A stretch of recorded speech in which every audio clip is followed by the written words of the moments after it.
Again, real quick, what you should note there is that the will of God, watch, is not so much a particular choice as it is a way of thinking in response to the gospel that will lead to right choices.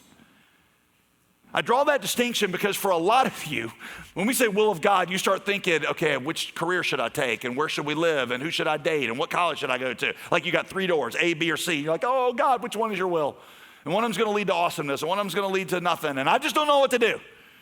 And yes, God will guide you, but in Scripture, that's not how the will of God is usually talked about. You understand that? The will of God is almost always presented as something you become. And when you become the will of God, then you'll do the will of God.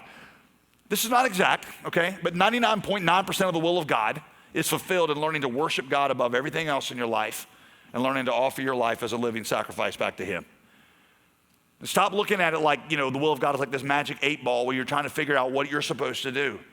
What would your life look like if all your life you were driven not by a desire for money, because you trust God with that, not by a desire to get the acclaim of people because you don't really, what would your life look like if you started to look at your talents as something given to you by God for the service of others the way that Jesus served you?